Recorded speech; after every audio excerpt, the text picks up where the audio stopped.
일본 정부가 지난 1월 8일 고순도 액체 불화수소 수출을 허가했습니다. 이번에 허가를 받은 업체는 모리타 화학인데요. 작년 11월 16일 스텔라 케미파 수출건까지 합치면 두 번째 허가가 되는 셈입니다. 최근 솔브레인사의 고순도 불화수소 생산시설 확충 사실을 의식한 것으로도 풀이되는데요. 물론 지난 7월 대한국 수출 규제 이후 단 한 건도 허가가 나지 않았던 모리타 화학이 누적된 타격도 고려한 것으로 보입니다. 모리타 화학은 스텔라 케미파와는 달리 그나마 중국 공장이 있어서 해외 루트로 한국에 수출하는 길이 있었거든요. 하지만 이번 건으로 일본 정부의 무능함이 다시 드러나게 되었습니다.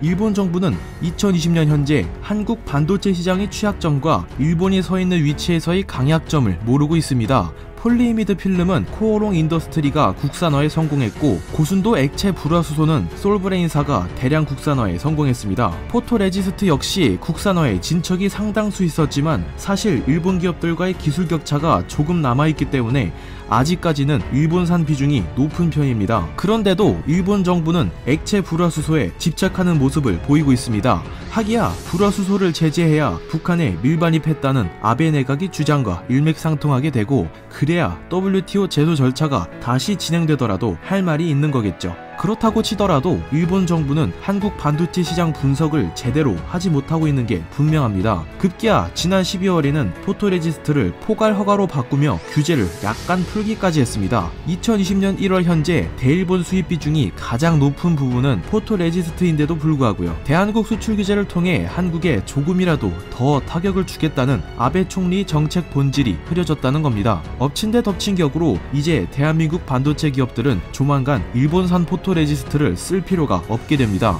미국 델라웨어 월밍턴에 본사가 위치해 있고 짐 피터링이 CEO를 맡고 있는 듀폰사, 풀네임은 듀폰 두 네먼 주식회사가 한국에 포토레지스트 개발 및 생산 시설을 짓기로 결정한 겁니다. 듀폰사는 현재 한국의 반도체 시장의 동향을 매우 상세하게 파악하고 있습니다. 지난 2019년 7월 대한국 수출 규제가 시작된 직후 한국 기업들의 동향을 면밀히 분석해왔죠. 그 당시에 한국은 불화수소, 포토레지스트, 폴리이미드 필름 세 가지 품목에 대해 모두 자급화율과 대체율이 저조했습니다. 즉 일본산 수입비 중에 절대적으로 매달려야 했다는 것이죠. 듀폰은 그때부터 한국 시장 진출을 고려하기 시작합니다. 상황을 더 살펴보고 일본의 수출 규제가 유의미한 수준으로의 완화가 없다면 과감히 한국에 투자하겠다는 생각이었죠. 2019년 12월 일본은 포토레지스트를 포괄 허가하는 조치를 시행했지만 이 역시 한국의 수요를 따라갈 수 없는 상황이었습니다. 납기 일자도 불안정하여 한국 반도체 기업들에 있어서는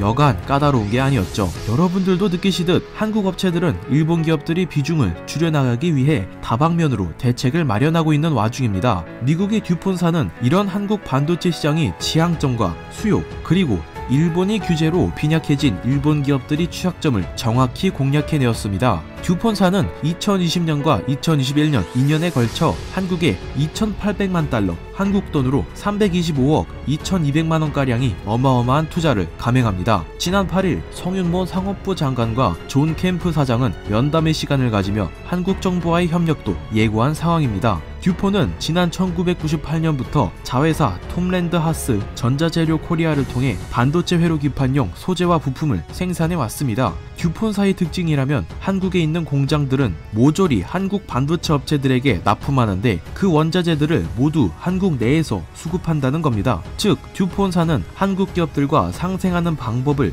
오랜 한국 사업의 노하우로서 겸비하고 있습니다. 듀폰사는 이번에 건설하게 될 국내 포토레지스트 공장의 재료들도 한국 중소기업들이 원재료를 받아 생산할 계획인 것으로 전해지고 있습니다. 기술만큼은 미국산이지만 재료는 한국에서 맴도는 상황이죠. 요약하면 포토레지스트의 탈일본화 정책에 큰 획이 그어졌습니다. 한국에서 미리 생산 공장을 증축해 현지 납품하고 있는 도쿄오카 공업을 제외한 일본 포토레지스트 기업들은 이제 생산량 절감이라는 암울한 미래만을 바라봐야 하는 상황입니다. 일본의 상황이 날이 갈수록 최악으로 치닫고 있는 와중 지난 9일 강창일 한일의원연맹 회장과 자민당 간사장인 니카이 도시히로가 양국 관계 개선에 대해 회담을 가졌던 일이 다시 주목받고 있습니다. 이날 니카이 도시히로 간사장은 한일 관계를 빨리 원래대로 되돌릴 필요가 있으며 이를 위해 최대의 노력을 하겠다며 현재 일본 반도체 소재 업계를 비롯한 관광 산업 등 극심한 타격을 입은 일본의 현 상황을 대변하는 듯한 발언을 했습니다. 이어 2020년 중으로 국회가 폐회하면 공직자를 포함한 1000명 규모의 방한단을 이끌고 한국에 방문하겠다며 한국에 매달리는 듯한 저자세를 취했었는데 이게 또 감명 깊은 부분입니다. 중국과 미국이 하수인 가운데서 방파제 역할을 하며 보호해줬던 한국 없어도 잘 살 수 있을 것 같고 아직도 한국이 일본보다 모든 면에서 후진국이라 생각했던 일본 어디 갔습니까? 꼴이 왜 이렇게 처참해졌어요? 다양한 난관이 찾아와도 머리를 맞대며